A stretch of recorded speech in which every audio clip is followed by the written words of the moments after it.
Hello everybody! Today we're going to be working on our slab landscapes. And so just a quick review of slab rolling. You'll need the 2 wood slats, your rolling pin so that it forms the letter H. Your slats should be close enough that they're underneath the rolling pin. A lot of times if you hold the handles, it's not enough strength, so I would recommend putting your hands close together. And if you're still having a hard time rolling, stand up.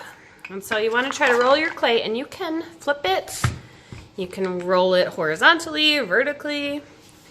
So I'm going to stand, and you'll know when it's rolled out because you'll kind of start to feel that shift underneath there. Okay, so now it's all nice and smooth. We talked about how you'll want to decide what shape you're going to use for your landscape. So if it's a square or a rectangle or some sort of an oval, it could even be, kind of an organic shape.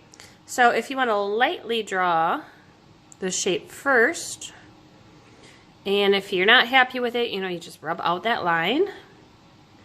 And then you'll cut deeper with a thicker tool, like this green one, and cut through the clay, saving the extra pieces for your landscape.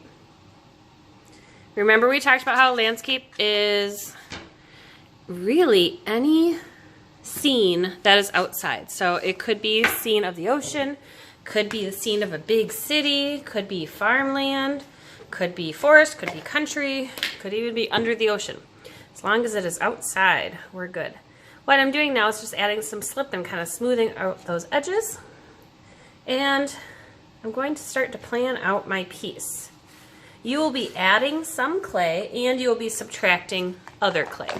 Now, just to show you the side here, my slab is quite thick, which is good because when I carve away, I'll still have enough there to make my slab strong.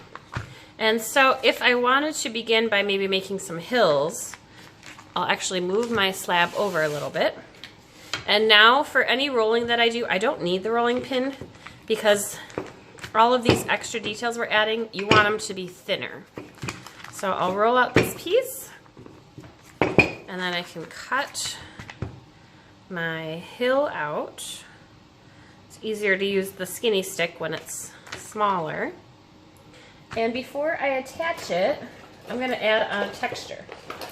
So I'm looking in my texture bin, and I'm going to grab this roller, see if I like it. That's all right. Leaves a nice bumpy texture. And now I want to begin to start attaching it.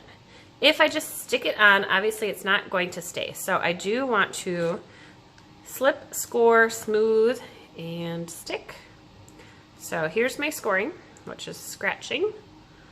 And I'm also going to want to score the spot where it's going to go. And then add a little bit of that slip-like glue. It's lovely, lovely. And then stick that on. And I do want to kind of press. You could even rub some of that slip along those edges there. Okay. I have a little bit hanging off the edge. I'll take care of that later. So I'm going to begin by layering in some different fields. I'll do one more for you real quick here. Taking my next chunk of clay, rolling it. I think I'll add a different texture this time. Maybe I'll use this one. Okay. And then deciding where I want that to go and what shape it's going to be. I'll trim off the extra. Like that. And I think I need one more piece here before I stick that on.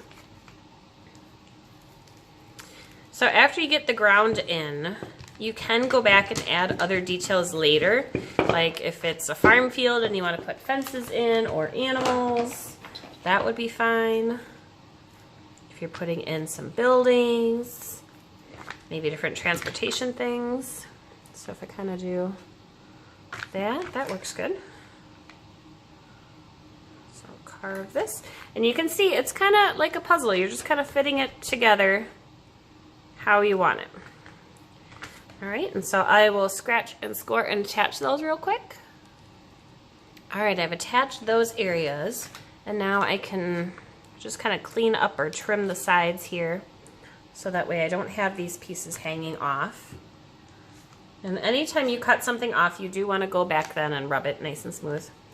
I did want to show you the carving. If you want to carve away something, like maybe I'm going to carve some lines in if this is water or if this is sky, I can use these loop tools, and different loop tools would carve different lines. And so I could carve away. I could even go back and carve away into here, like maybe I wanted to make a cave or something, and I can carve that away. So you're going to continue building your landscapes by attaching and adding more clay and subtracting clay. When you're done, you want to make sure you can lift it up. Take a look at the sides there. If you have gaps, try to pinch them down first. And then you can even use, a different loop tool or a scraping tool and just try to get them to be all one solid piece. And then I can go back in with the slip and make that nice and smooth. Your edges are going to be really important because you'll want to make sure that all of your layers are sitting flush together and that they're nice and smooth.